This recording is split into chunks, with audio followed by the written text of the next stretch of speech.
lights are on, but nobody's home. About 1 in 7 houses was empty in the third quarter. That is the highest reading since the government began tracking the number 45 years ago. Now, the total house vacancy rate standing at 14.5% right now.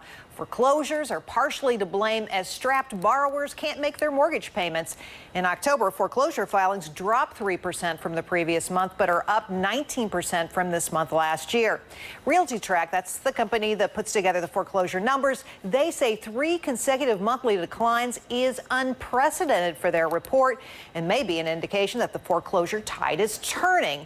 And there's more. House prices, it seems, may be finally bottoming out. Good news. The national median home price was $177,900 in the third quarter. That's up $7,000 from the previous quarter. However, that is still down more than 11% from the third quarter of last year. Vacancies, foreclosures, home prices. With all this news, sadly, mortgage fraud is still on the rise, and scammers got a whole new bag of tricks. Listen up, because we're going to tell you the signs when that offer of help may be a scheme. Ann Fulmer is the vice president of Interthinx. She also exposed mortgage fraud in her own neighborhood, and she joins us now from Washington. And great to see you again. Good to see you too, Gerri. All right, so let's start with this idea that mortgage fraud is still going up. Why, and what are these new types out there? Well, fraud seems to thrive in unstable markets, regardless of whether prices are rising or falling. And as always, schemes morph to take advantage of basically market opportunities. Right now, there's an awful lot of houses on the market. In terms of foreclosures, there's a lot of vacancies. There's a lot of pressure to move those units. And so the schemes have morphed to take advantage of that situation. Wow. Okay, so let's talk about where these are, because we've got a great map we want to show people. Color-coded here, kind of a heat-sensitive map. You can see where this fraud is occurring. You can see it's, it's really, and the usual suspects here: California, Nevada, Florida, the places where we've really seen home prices plummet. Why is the fraud concentrated there?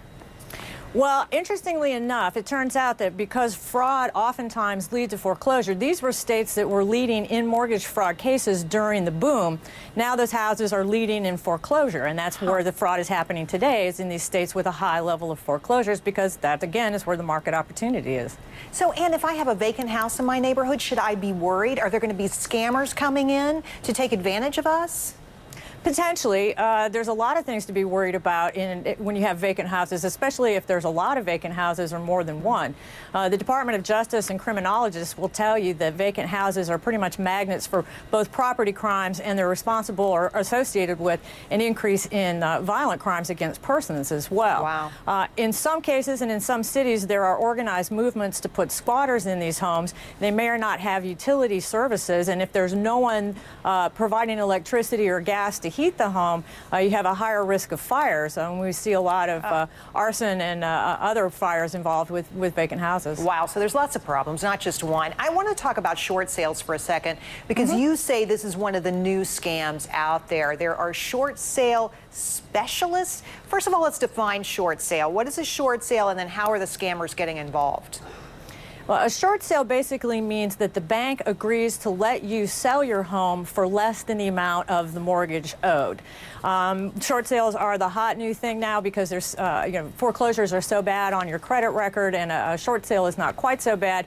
And it's an easier, cheaper way for the banks to get rid of the properties, because they obviously have a huge backlog of properties and they don't want to be landlords.